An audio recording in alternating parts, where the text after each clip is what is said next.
Good afternoon. Good afternoon. Welcome. Yeah, thank you very much for coming here for this special debate a la Food for Thought. We have this thing called Food for Thought, where we combine stories and food, good food, from all over the world. So good stories of good people, people who have really done their best, to make this world a better place. So first of all, I want to welcome Lisbeth Pilegaard. Thank you. She's, we can use a whole afternoon to talk about her, whether it's Libya fund, peace fund, whether it's democracy in Afghanistan, whether it's somewhere in Somalia or Ghana or Myanmar, all over, So Lisbeth is, you'll find out, and you should ask, because he's really what we used to call in the good old day in Africa, a person, who's really global citizen, is a library. So now we can say it's Google, It's Google. So, but just ask Lisbeth anything relating to peace, to democracy, to dialogue, to intercultural understanding. And then we have a great journalist here, Brundum, who's also crossing borders, Yeah, I am. Together Yes, in crossing borders, so it's 2007 and so on. Born in Jerusalem, in all over the place. So Greece, our journalist, who's going to ask the right questions. I'll try to. Right, and also. Yes, because we need good questions to learn. My name is Garba. I think you know me. No, nobody knows me. Minjot is one of my former students. We played together some years back. Yes. 2011 at Kronborg School. So I'm really very Danish, more Danish than most people, where you can imagine. That's true. Because, the Danish culture and democracy that Lisbeth is pushing around has grown out of the Danish folkehøjskole, what they call højskole tanken, and then you have another balance, Anders tanken, this is community and school, otherwise he threw this table away because he doesn't want all these barriers between people. So I lived in Denmark for 30 years now. Most of you were not born that time, maybe. Can I see? No. Yes, no, I've been living most of the time inside the whole school, which is a community. It's like my village where I started long time ago in Mauritania, in West Africa. So I love it, but the last 2 years I've been focusing mostly on crossing borders. But crossing borders is 22 years old, and we try to really bring people together every day. We don't just talk about it or put pictures on our website, but we do that every day. There are not many people are here today, but often we are 20, mostly around 19 or 18 countries. I think we're 20. Yeah, so it's really, we do daily dialogue. We do it, it's challenging, it's problematic, but we love it and we are addicted to it. So it's very good to have people from companies, from the media, from everywhere, so that we can really enter into dialogue. So the point of this event today, Gry will tell you more about it, and Elizabeth. Feel free to guide us. Thank you very much, thank you. So I pass the word to Gry now. Thank you. Please, welcome, and welcome Lisbeth again. Thank you. Very much. Thank you. Yeah. Okay, so I'll also, can you hear me? Yeah. I'll also say welcome to this Crossing Borders event in collaboration with Europa-Nævnet. And my name is Gry Brundum. I'll be the moderator. And I'm an independent journalist. I used to work for the Danish Broadcasting Corporation for 10 years, mainly as a reader of the hourly radio news, but also as a political debate host. I have a keen interest in foreign policy through many years. I also have an academic degree in history where I wrote a thesis many years ago about the Danish politicians' framing of the EU membership and how they are talking about it in terms of our constitution here in Denmark and the matter of sovereignty. which is quite important for the Danes in general. So the topic today is the upcoming referendum, as we've spoken about, on the abolition of the defense opt-out, as we call it, Denmark has from the European Union. And on the 1st of June, directly motivated by the war in Ukraine, the Danes will vote either yes or no to fully stepping into the EU when it comes to defense policy. And for some, this will be a small and necessary step towards a full integration in the Union. Others will see it as a step into losing Danish sovereignty, seen as the ability to take our own decisions from time to time in Denmark. And to make our afternoon together as enlightening as possible, we will not just have a talk up here, but involve all of you in the conversation, as we've already done. And I want to remind you that no matter how little knowledge you have on the subject, sincere questions and comments can help enlighten us all. So do not hesitate to speak your mind. Yeah. And today's guest of honor is Lisbeth Pilegaard, and I will say a little bit more about your many merits, Lisbeth, so that you know also who it is we are talking to. Lisbeth Pilegaard studied rhetoric at Copenhagen University with a focus on peace negotiation. And she's today the executive director of the Danish Institute for Parties and Democracy, which works with political parties, multi-party systems and other institutions globally. And Lisbeth Pilegaard has previously worked with marginalized groups. You've served as an expert advisor in the UN and headed a department in Kvinfo, which is an NGO focused on gender equality. Lisbeth has also been part of the board of the executive committee of the European Endowment for Democracy since 2013, when that was established. And as an NGO representative, Lisbeth has worked in more than 40 conflict-ridden countries around the world in all continents, and she has been on several EU-related missions, an example in Ukraine, Lebanon, Jordan, Palestine, Turkey, Syria, and Moldova. So to engage with former and current democracy activists. Yes. We'll talk a little bit about this Danish style of this EU referendum. Is it a good or a bad thing for democracy? And the upcoming referendum in Denmark is actually the third time the politicians are trying to convince the Danes of getting rid of those 4 opt-outs that we made after saying no to the Maastricht Treaty in 1992. Then the politicians formed 4 opt-outs on EU, what was it called? Citizenship, the Union citizenship, the Police and Security Cooperation, defense policy, and the Euro. And all times the Danes have said, no, we don't want that. So I want to ask you, Lisbeth, as an expert in democracy, how will you explain the sort of typical Danish aversion against giving up decision-making power when it comes to the EU? Good to meet all of you, and thank you so much for the introduction. And we will have some conversations, but then I want to engage you, because I think if you're here to learn, it comes through the dialogue. And several of you will not be able to vote next week, so therefore I think we can turn into some more general discussions of the subject. To generalize about a population's decisions is very difficult.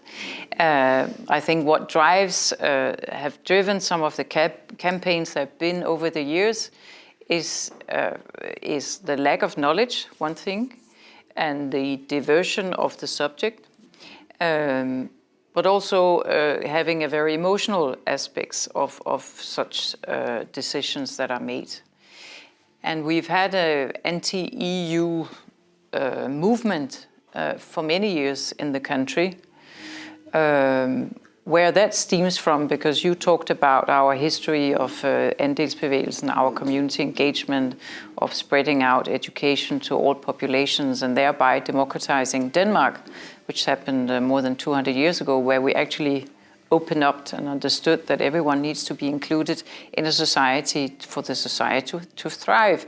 It's an interesting contradiction that we at one point believe that it's good within our borders to share and develop and nourish our society and make it as equal as possible. But once it gets outside of the borders, we get much more airy and insecure perhaps about entering into a larger family, which the EU is. We are a smaller country, but we come from the north of Europe, where we financially at least are much wealthier than some of the other European countries. What is interesting, and to analyze the reason why I think is very difficult, I can just say what I see and what I've seen. You know, we have politically both the far left and the far right meeting in a more nationalistic agenda, which is a fascinating aspect because they in many other ways would not at all agree on ideology and political issues. But here is an issue where they have actually come together and saying, you know, Denmark first.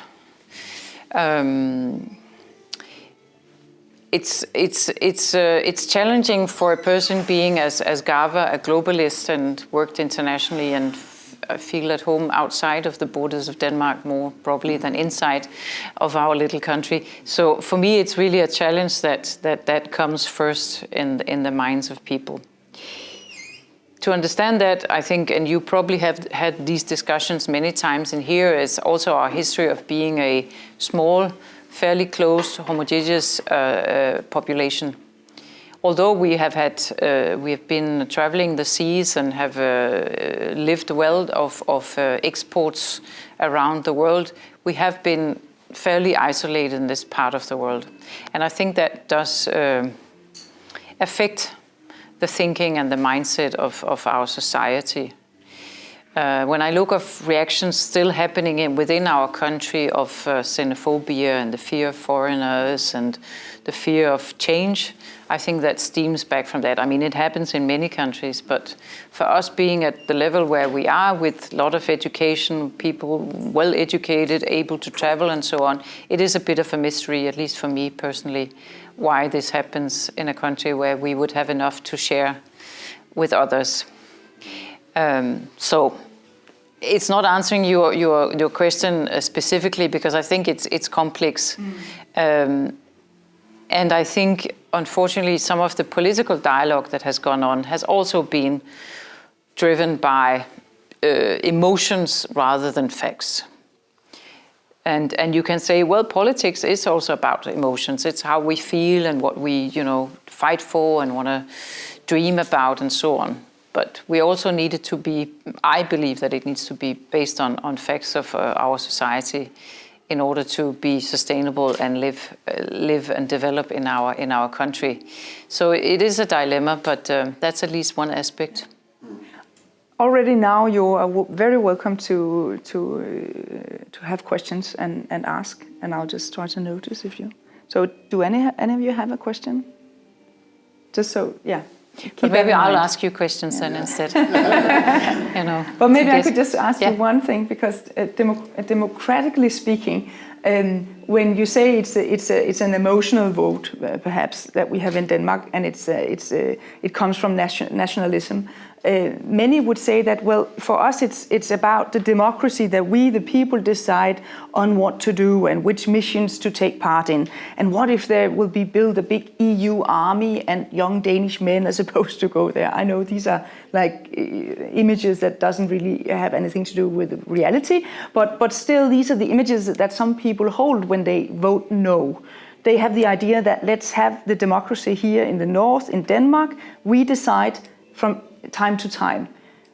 Isn't that sort of understandable that some can have the idea that democracy is something that happens here locally? We don't want to give the power to the politicians in the EU that we don't know and who are far away.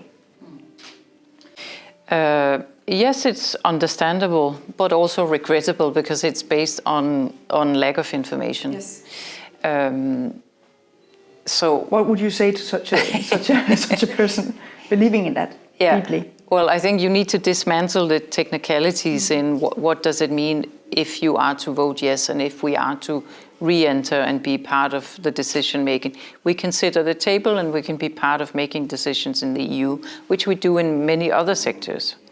We are not able to do that, and there is no force, there is no pressure. It's purely a discussion that will happen, and as in any, I mean, if we had someone who was supposed to sit out there in the other room because they don't want to sit at this table, I mean, what good will it do for the discussion? For me, it's really a... That's where Denmark is based now, outside the door. Outside the door, we can take part in some, but we can't make decisions. And for the technicalities, again, I would recommend for those who can vote, and that's why I don't think we should go into a lot of the technicalities of it. There are some good websites and links where you can go in and search for information so you get the technicalities of what you vote for or against. But yes, it's driven by perhaps lack of information, but of course also an opinion about decisions are to be made in Denmark by Danish politicians and not an EU. However, we are a member of the EU and we have voted for that. So, you know, I speak to a lot of other Europeans and I sit in the European Endowment for Democracy, and people from other European countries look at me and ask me, you know, what's going on with Denmark? What is this thing? I mean, you want to be part, you want the funds, you want to, you know, enjoy the privilege of being part of the EU, but then, you know, not everything. How does that work? And I think it's fair questions to be asked. You know, if you enter into a union, you enter into the family and you enjoy both the rights but also the obligations as anyone else. And that's what we voted for a long time ago, and now it's coming up again. I would wish that people would look at the facts itself and not so much the emotions that are around this. I don't see it as a loss of identity or power at all. But again, you know, I'm not here to probe one way or the other. I'll give you a little bit of my personal opinion, but it's here to. For me, it's more discussion about why are we having a referendum now? And fascinating working with the political system, a referendum that wouldn't be possible a year ago. Never. I mean, opt-outs were there to stay. No politician wanted to touch it. It's too sensitive. And now we suddenly have this shift by our government party and other political parties.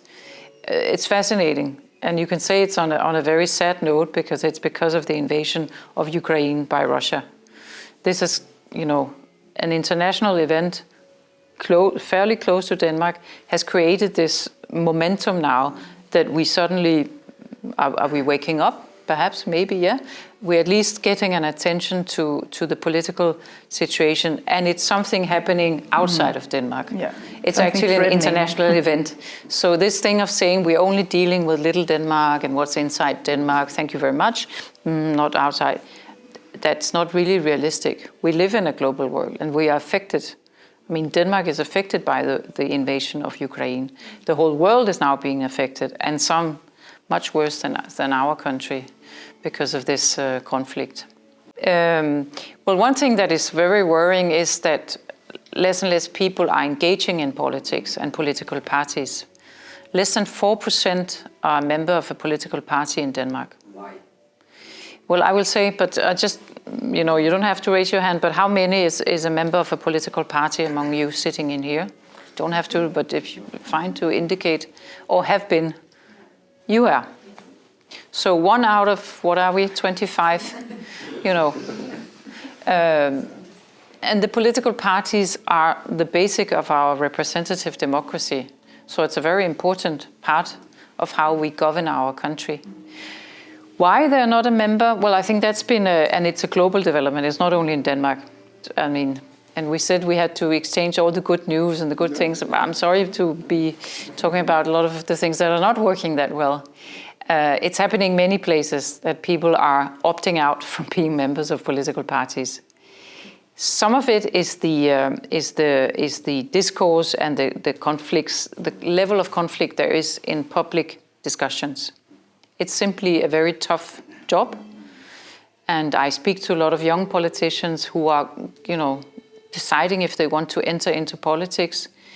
And they look at the shitstorm they will get on the social media, on meetings, how they will be harassed, particularly women, also men, but particularly women, young women, how they will be harassed for taking up something that we should be, proud of and should, respect.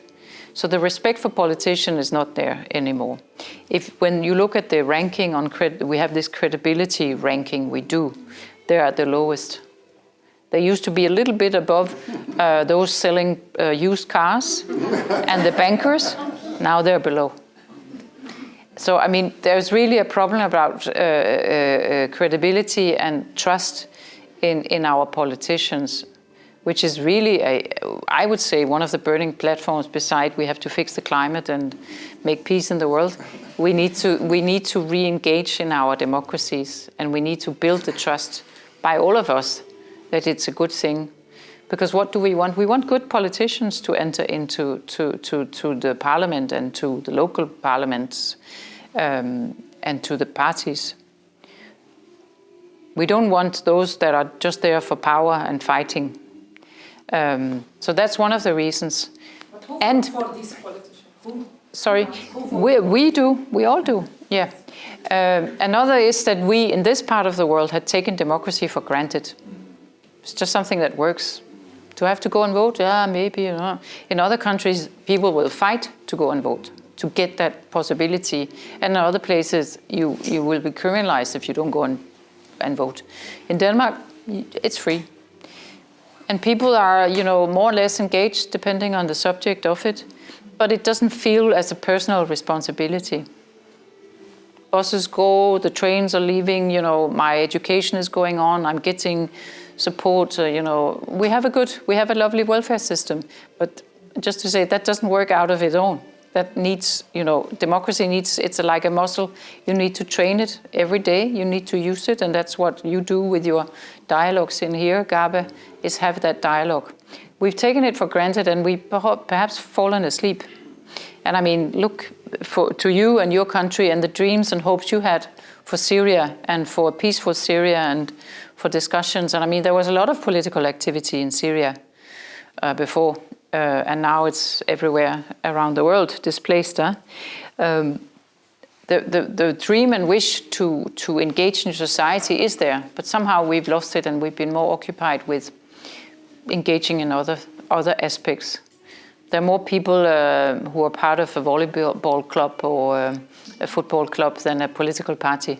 We talked about the invasion of Ukraine and how it's ignited this opt-out and referendum, but it's also ignited, a positive effect is that it's ignited people's awareness about what do I have and what am I afraid of losing, and what should we take care of. And I think that's a positive side effect of a very sad occasion, but that we are waking up somehow. And there are more and more interest in people wanting to discuss democracy, wanting to engage and figure out. And a lot of young people, luckily, who are engaging, not necessarily in a political party, but they engage in movements. They engage in a thematic issue like the climate issue. They can't see themselves within a political party. It's also about the structures of political parties. And that's kind of a global problem, that they are very old-fashioned. So if they were a company, the political party, they would be closed because they wouldn't have any customers. Their financial situation is bad. Their, campaigning and public PR is not very good. You would close it. You would simply say bankrupt, start a new company.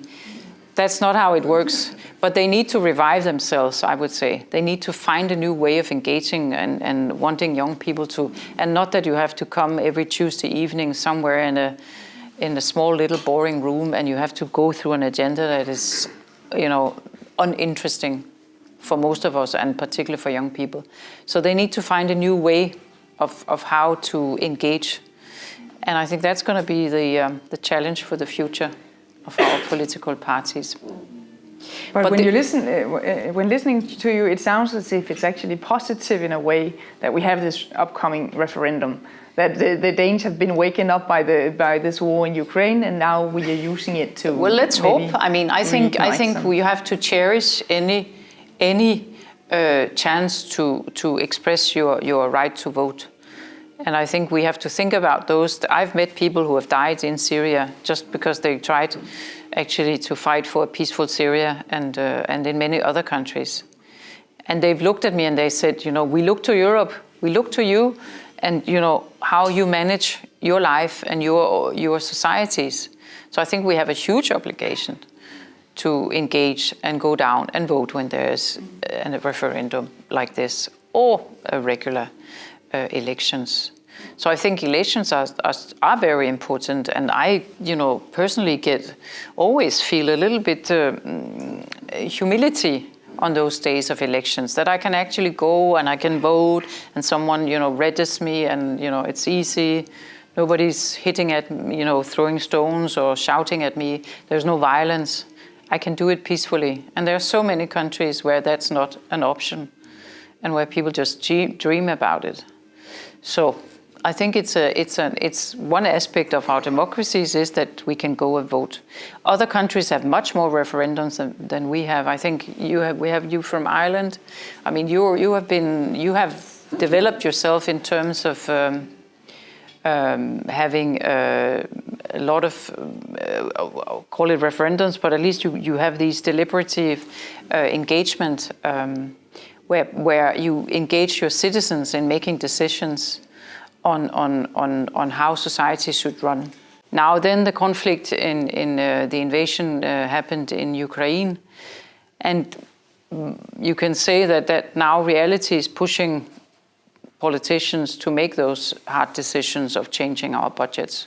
So most European countries have increased quite significantly on their defense budgets and will within years reach those 2% that we have promised that we would do.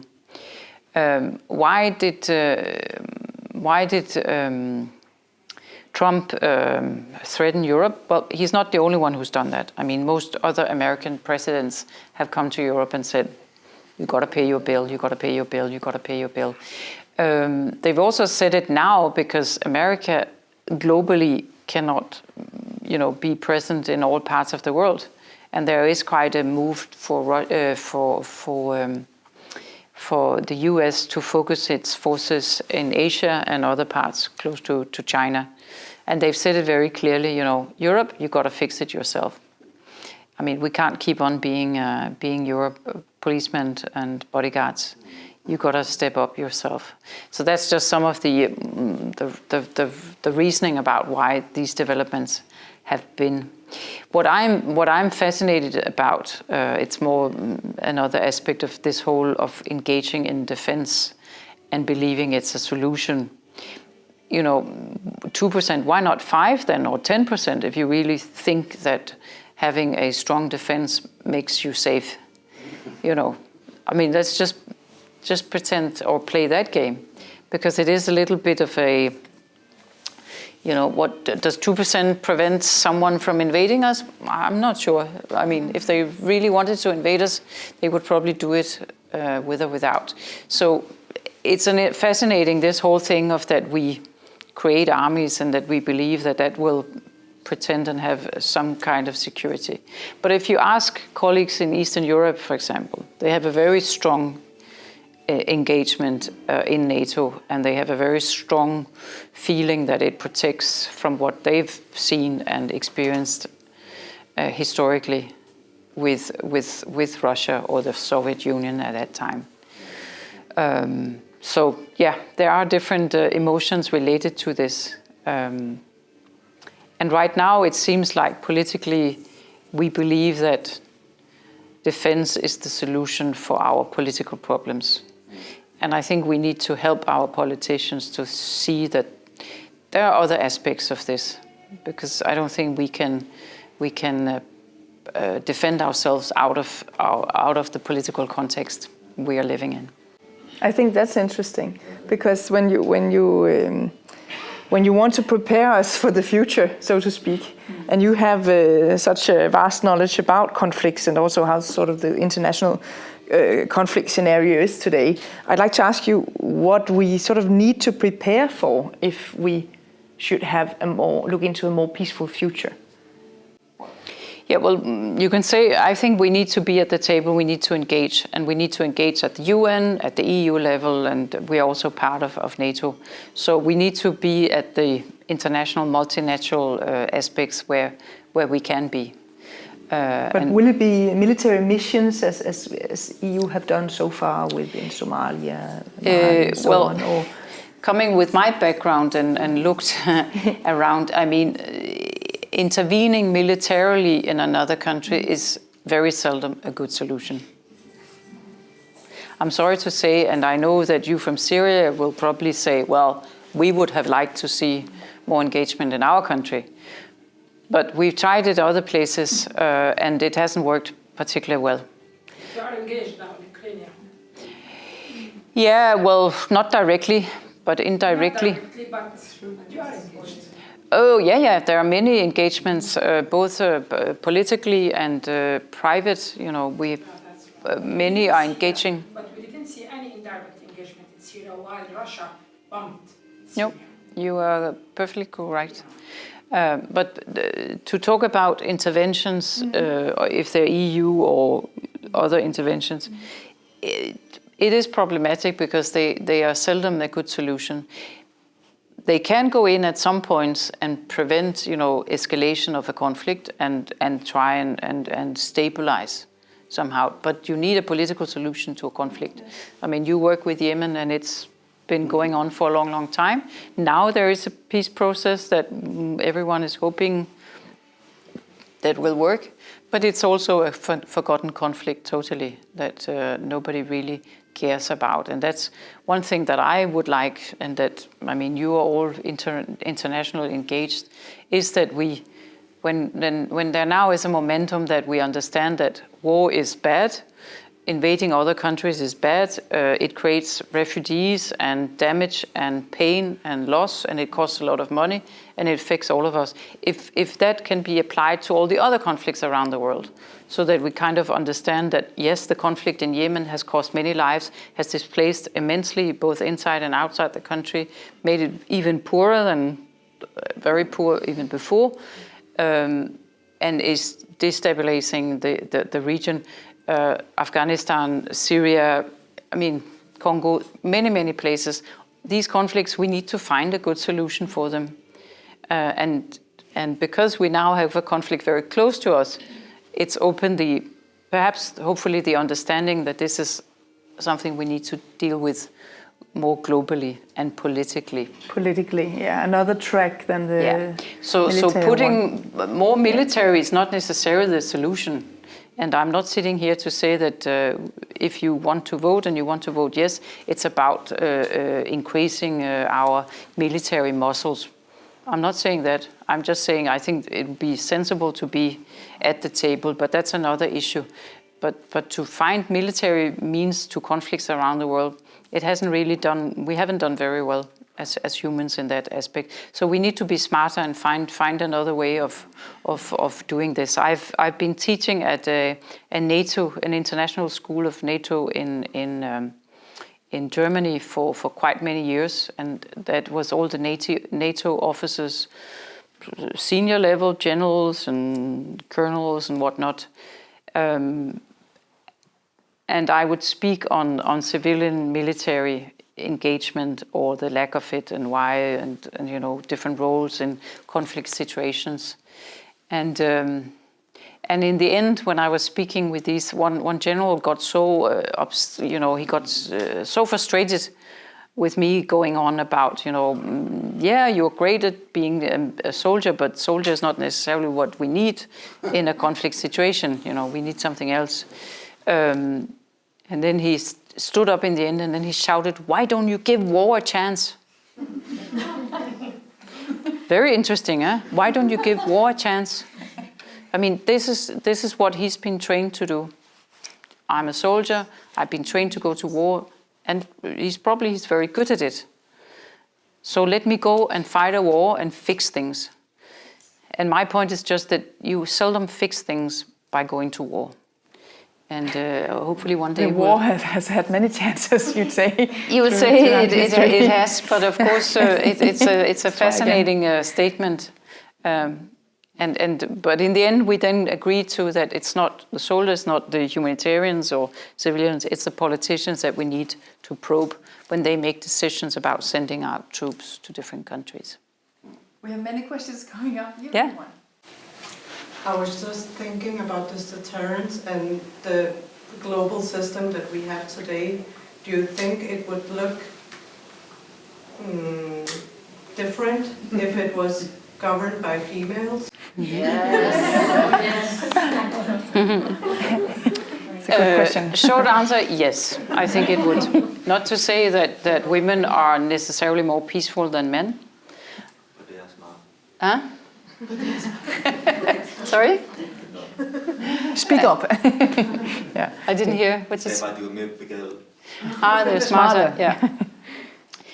And we haven't seen women at the table having the power and influence to change. So I think it's about time that there is a structural change and we get more women into power positions at every level. So that's just... And yes, I think it would change. And I sit in also many different networks, and one of them is the Nordic Women's Mediator Network, where we push for more women into peace processes and to peace building generally. And we do that because actually it's been proved scientifically that if women are part of peace processes, the peace lasts longer. They're simply more sustainable. So it makes sense and it's a good deal. So and that's, again, it's not because they're necessarily more peaceful, but they have a different view on things, and they would come to the table and they would negotiate for their region, for their city, for the community, rather than what we see in peace processes where very powerful military persons or politicians it's about securing territory and assets. So there is a difference in that. So I think, I think our peace processes around the world would go much better. And they tried in Yemen to get women at the table. And the UN has tried, not super successful, but has at least done some in it. And there, I certainly believe that we, hopefully we are in a wave, in the long 200 years, we'll now see more women getting it. But it also requires that you women engage yourself and put yourself forward for positions and push, and that you support each other. In the public, why is it that everything kind of comes down to the man, the soldier, the ship, the vehicle, because protection and fights are also happening in cyberspace? Oh yes, and will happen in that. You ask what would the future look like. Yes, exactly. A lot of our conflict picture will be on the net. Yeah. They're happening, attacks will be happening every day in a different form. I think it's where people can relate to, the physical, the presence. And I think we all have an obligation to try and lift that discussion. So it's not as simple as a ship here and there. But also, why is there a ship there? Why is it that someone needs to be a pirate? I don't think they've woken up in Somalia or in the West Africa and say, I want to be a pirate, run around and loot ships. There's a reason for that. So it's all connected to, what's the poverty, what does it do to people? And that, I think, is also an immense important issue in this whole, why do we have instability in places? And why can you recruit young men and women, but mainly men? Because of poverty, because there's no other option and they're looking for a job. So it's not like, and I think that's another aspect that I would like, it's not like people wake up in countries and want to become a terrorist or jihadist. They want a job and their families say, go and get a job. And that's the job they can get. And that's often forgotten a little bit in our discussions here in Denmark. We kind of classify people as being particular evil or particular wild about fighting. And I've never met people that are super happy to be fighting, but they've been forced to do it, or it's been, it's been their way of surviving. Yeah, and I'd like to add, as a journalist, as a trained journalist in Denmark, we also have the way that you create stories is through sort of stereotypes. So you are stereotyping the world very much, making sometimes black and white pictures of things, and trying to grab the attention of the audience by making it as simple as possible. So when you see a soldier on a ship, it becomes more simple and easier to understand. That's what the journalist would say, or the editor, and therefore you tend to also, in a very busy routine, just to recreate the same pictures over and over again if you're covering certain stories. So it's also an effect of that sort of the journalistic field, that you have stories that are more simple than they should be, and sometimes they haven't really gotten the grasp of what is happening today. As you mentioned with cyberspace defense, it becomes much more complicated to explain to people, and then you will go back to the old story or the old version. I'm not an exporter of democracy. Democracy has to grow in countries and develop.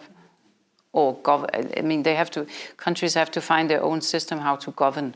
So I'm not saying that we have to copy and paste and export Danish democracy to the rest of the world. Countries have to find their own way of governing their system. I'm all fine for that. What I can say is that in countries where there is a democratic rule, people live longer, people have more equal income. Men and women have better options, and particularly women have better options in democracies.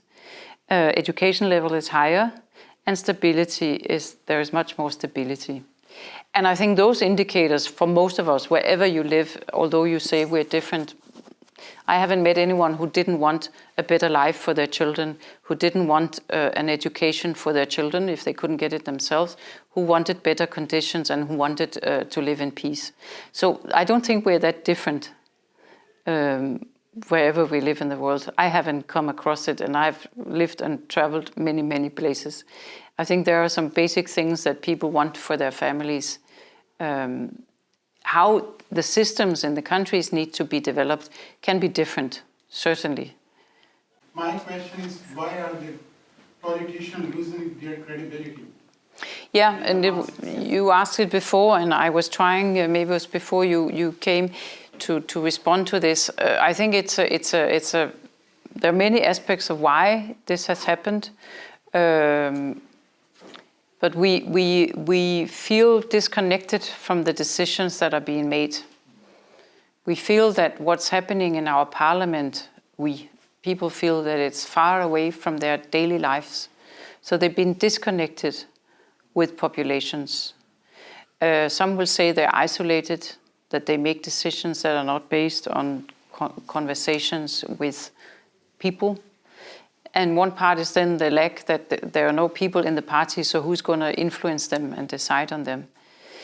If you talk to politicians, and I'm not a politician, but they will object to this and say, listen, I spend many of my days in my constituency, I talk to people, I go on the street, I'm out there, I'm talking to people. But there is a skepticism about power and how the politicians navigate it. And then I do think the media has a role to play. How politics is being presented, how politicians are being presented, and this conflict-induced news that we do. We look for conflicts and we look for trouble and drama rather for solutions. So there are many members of our Danish parliament who works every day and have very long hours to fix things for our society, but it's not sexy in the news. It doesn't come out in the news.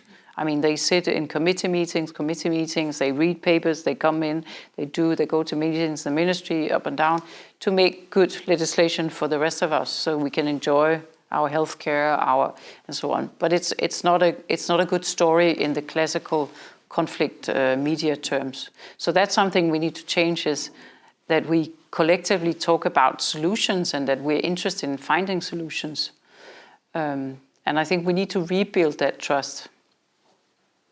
So I don't have a full answer to why it's happening. I can more see that it's happening, and I'm very concerned for it. How Both. much are they influenced by? I'm sorry, but we have 4 people Okay. waiting. So it's okay. I'll get back to you. But we have 4 people before. You had a question?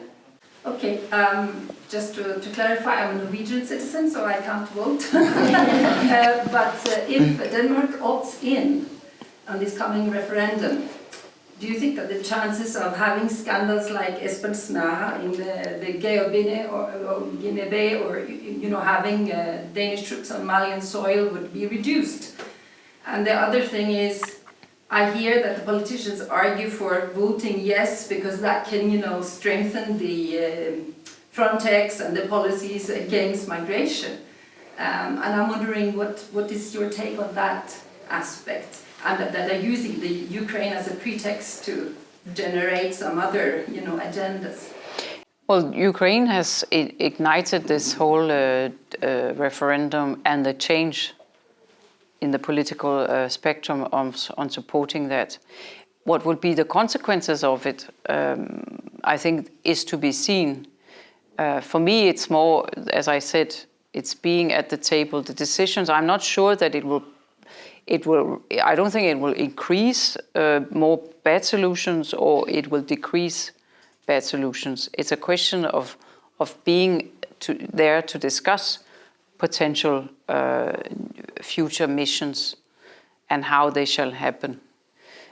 What Denmark traditionally has done for many years in our foreign policy is to follow the alliances of the US. And I presume that we will continue, at least that's the standing, how we will make decisions on where to engage or not. And that we are engaging in where it makes sense for our security policies. So I don't think it will increase, that we'll see more scandal just because Denmark becomes a part of it, or we'll see necessarily less. If that... Okay. Yeah.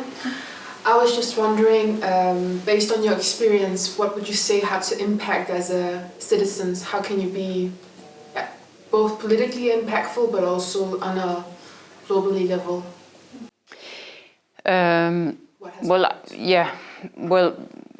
Here we are having a referendum for a technicality of how we engage at the EU level. So that's a little bit difficult as a citizen to say, so what can you do? But there are actually ways of engaging with the EU, and we have members of the European Parliament, Danish members, that you can address and go through that way to engage with them politically. And they sit in the European Union. That's a political way. And there are other ways of engaging. There is this... they're actually reaching out. The EU is reaching out to population in the EU and asking them, what do you think about the future? How should it look? And there are different meetings going on at different levels. It's another way. But I mean, I think you can engage in many ways. You can engage in an organization like Crossing Borders and others where you actually, I mean, you are a mini UN. Huh? You meet here across different nationalities with the mind of understanding each other better and hopefully living more peaceful together. So, I mean, there are many ways that you can engage differently and in international organizations, which I think is the way which is the way forward, that we become clever and that we learn from each other. But there's no single way in this, because this is a technicality about how we navigate in our EU system when it comes to EU policies on an engagement on defense issues. And it's a very technical aspect and it's a political aspect. So it's a question if we think that we believe that we should be part of the EU and engage there, or we should not be part and go out. I mean, Norway have decided, I got a discussion yesterday saying, well, now that we're moving there, why won't Norway then? Couldn't they join the EU? And I think you as a Norwegian know that discussion has been going on for the last many, many years and will continue like that. I don't think that's in the near future at all. but at the same time we're the most obedient EU member. You have to follow all the regulations. Yeah, you do that because there's also a good deal in it. Yeah. Yeah. Any other questions right now? Gabba, you have one? Yeah. But my question is, just like Runa mentioned, that Norway is practicing in the EU, applying the EU rules than maybe Denmark. But then also that brings me to the fact that, I've been following politics for 40 years or something. I feel always Denmark follow the US and the UK, just like Iraq, Afghanistan, and all the other things. So does this opt-out, if we voted yes, it would reduce it? Or we will still, if there is anything like this, we'll forget about the French and the Germans and follow the US? Will it change, or what do you think? Perhaps. I can't say that it would. I mean, again, that would be up to our ruling government to make those decisions. And as I said before, historically, we have followed the alliances of the US. It might be that we would, and as the US is also signaling very closely to the EU, you've got to step up yourself. We can't keep on mingling in your part of the world. It might change. And that goes to the global aspect of where are the conflicts, where they're going to happen, where are the interests. And the US interest is not in Europe. I mean, right now it is with Ukraine, but that's more of a emotional, ideological part. They have other agendas that they need to look to see to. So yeah, it might change that we would engage more in European, but it will require that Europe, that we as all the countries in the EU can agree on where we think it would make sense to engage.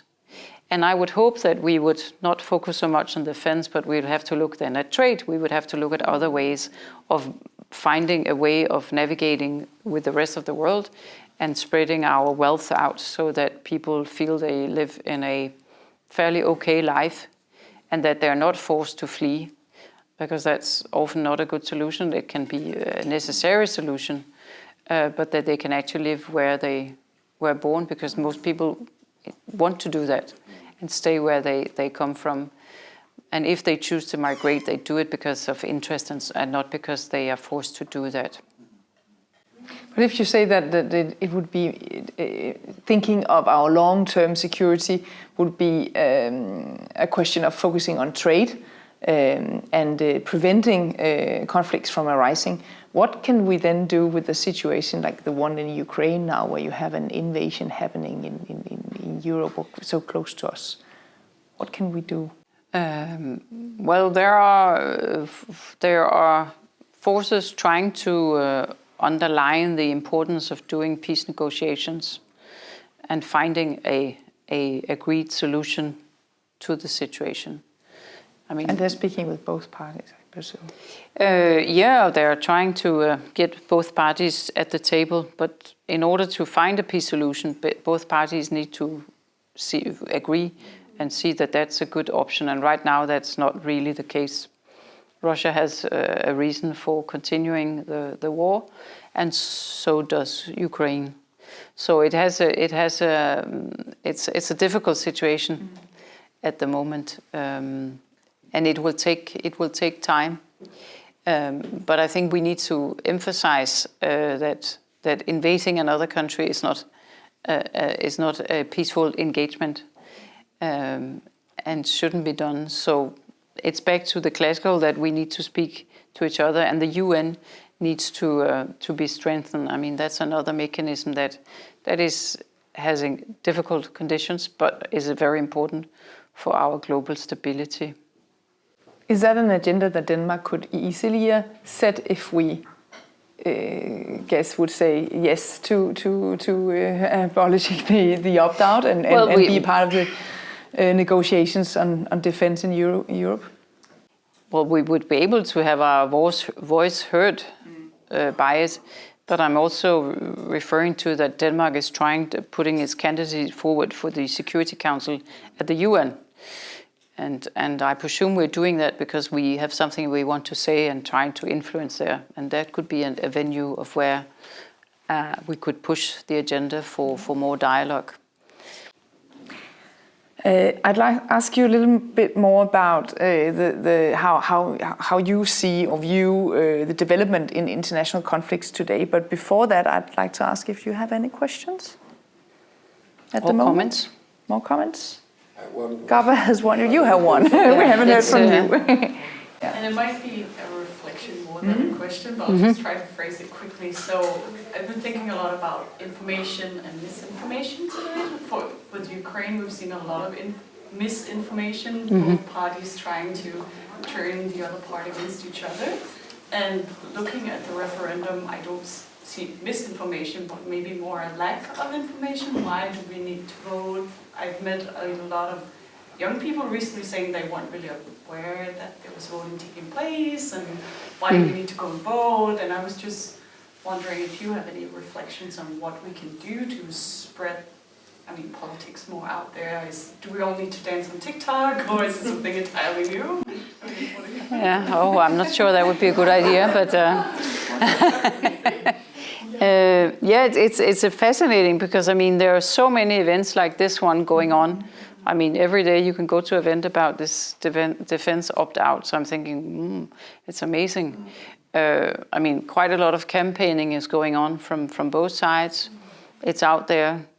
So it's fascinating that it's fascinating that we've not been able to present what are people voting about in a simple way, apparently. So it seems to be complicated for people, and then they seem to opt out of that discussion. Is it a symptom in general? I hope not, but perhaps back to the discussion of why we don't want to engage in political parties, and that's something else. Somebody else got to manage that mess, that we don't engage that much. I think we need to go back to our education system and start with children. They are actually quite curious about how the world is governed, and they want to know about it. And we have school elections is something, we have international delegations coming to Denmark to see how school elections is taking place. That's actually some of the first democracy initiatives that are there, where children go to vote and they have campaigns and they vote and they get a seat in their school board and so on. So we help educate how to be an active citizens. I think that's part of it. And yes, then we are up against the TikTok and all the entertainment and what we are, drowned in news, but we don't necessarily become super clever from all that information that is around us. Let's hope that it's going to turn, that we're starting to think that we actually need to dig a bit deeper into knowledge. Creating a TikTok university, perhaps. You have a question. That's actually the point I wanted to bring up, education and starting to teach students in schools how to vote, because if I remember back then in school, we had this subject of politics, or I don't know how it was called, but we discussed a lot of old-fashioned structures of parties, of organizations and so on, but not actually how can I participate today, what can I do, how can I be active. But do you think it would be maybe a way of having votes as an obligation, so we all should vote, because you said at the beginning, right, in Denmark it's free, you can decide if you want or not, but could that be a way of kind of leading it to more active society? Yeah, that could be one way. Are you from Denmark, or are you from You're from Germany, yeah. And in Germany you've had a lot of this civic education. It's actually been quite developed, and historically, because it was important to educate population into civic rights. And I think there's so much to learn from Germany. It's really great. And there are initiatives also going on in this. What does it mean to be a good citizen? What do you require of skills, knowledge, obligations, and duties as a citizens? And I think there's a lot to learn from that, from doing civic education. And there's a whole network of trying to work with it in different countries and so on. And yeah, we should perhaps get it back into the curricula in the Danish system. That could be a good idea. It's certainly needed. A last question for you. You mentioned when we spoke earlier that there is a tendency towards that international conflicts today are much more conflicts that arise within national borders, within a country, and that creates certain dilemmas when in terms of striving for peace. Could you elaborate a little bit about that when you look into the future? What kind of conflicts are we seeing and how to handle them? Yeah. There's been a global trend that traditional wars were one state against another state. And now it's a state inside a state. It's an intra-state conflict. So it's groups within a country or a leader against these people, that the conflict. And that creates a whole new dilemma. Before you would have to have international agreements, peace negotiations. Now countries can have huge conflicts within their country, and people can, and the rest of the society can say, well, sovereignty, we can't interfere. And there is a move now. We've had years of saying, well, I think this sovereignty needs to be looked at. We need to find different ways. We had this movement of responsibility to protect, that actually the international community had a responsibility if there was a situation where gross human violations was happening, that we should find first peaceful means and then in the end, military means to intervene to stop a conflict. That development hasn't really flown. I mean, it hasn't come out because there is this opposite movement in terms of sovereignty that has grown. And why is that? That's also happening back to the issue about democracy. Autocracies have had quite a good time. They're growing around the world, and the tendencies of those is also to build strong borders and have a very strong sense of sovereignty.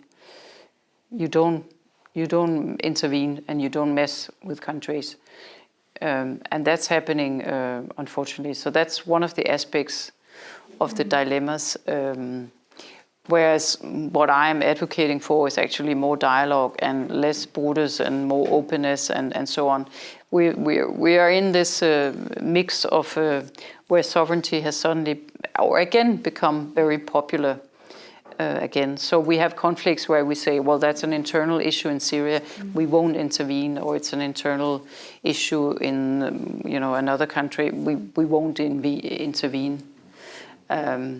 So you'd say interventions, but do them politically and clever? Well, interventions is very difficult, but you can put pressure in different ways, which are peaceful and which are done through dialogue and so on. Because I don't necessarily believe that interventions is a good solution either. Well, one last question, and then I think the time is up.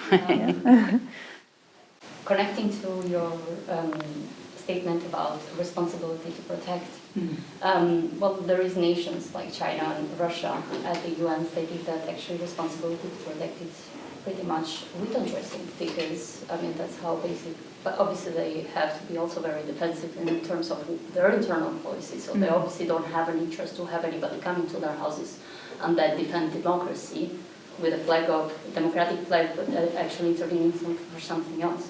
So obviously that's something that obviously these countries would determine as window dressing. So I was wondering in that kind of direction, and seeing what has happened to a lot of countries, especially in Africa, where there was this mandate of responsibility to protect population, local population and stuff, with a very robust mandate that has gone beyond what exactly were the limits of that mandate. Wouldn't that be actually a mirror to not go in that direction?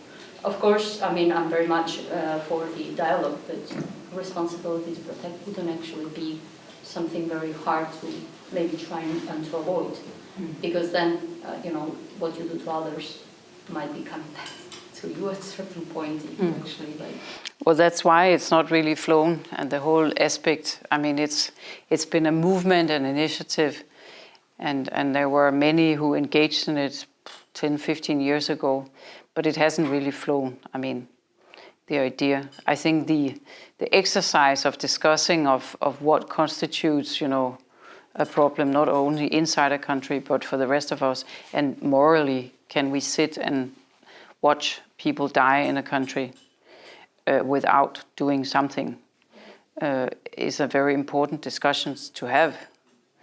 And I mean, if you ask Ukrainians now, they will scream and say, "Psst, so you sit outside there in your capitals and you donate us weapons and you say, and you're all, but we're the ones dying here." But wouldn't that be valid also for countries like Afghanistan? Because at the end of the, there was a legitimate voting government, the one that was actually lost, but Taliban took over, and Taliban were actually deemed terrorists. But then all of a sudden we actually recognize them as a legitimate power to take power. They haven't been recognized. Most countries haven't recognized the Taliban. The biggest superpower in the world pulled out of Afghanistan. Yeah. That basically was admitting defeat. Yeah. I mean, we are democracies. We actually should intervene to protect people. Afghanistan was actually first, and I'm guessing I'm just gonna mention it, but I'm not gonna get into it. No. But we know that Palestine is going on for quite many years, and we kind of try to avoid even talking about it. Yes. But there is a lot of violations there. We actually take the flag and say human rights, but why is it that we don't admit human rights are being violated in Pakistan? Well, unfortunately, there are no really fairness into our international engagement and security politics. It's all about politics. And yes, the West world tried to intervene in Afghanistan a long time ago. And that didn't really work out well either. So I think we really have to think clever if we are to intervene, because sometimes we do more harm than good by it, although our intentions have been to try and stop something and do good. I don't think we are able to analyze the consequences well enough. So yeah, many difficult choices. And with that kind of humility, I think we should sort of wrap up, or at least there's but a just very let nice me say that, I mean, outside. again, this has been a more, and I'm sorry for those who came and said, I really want to figure out what to vote. I'm not sure I've helped you much today. Maybe I just made it a little bit more complex. But hey, that's part of the world. But I think you're all smart and clever enough to make your own decision on what makes sense for you. And then I would recommend for those that can vote, and the Danes, that under the Danish Parliament, they've made a full website that explains the technicalities of what we are voting for or against. And you can go into that to search. And there is also a newspaper, and there are other aspects. So go and do your own research on that. It's a symptom of a world in crisis that we are having this referendum at the moment, and that we are uneasy about how to engage both militarily and politically. So it's a symptom of where we are in the world now.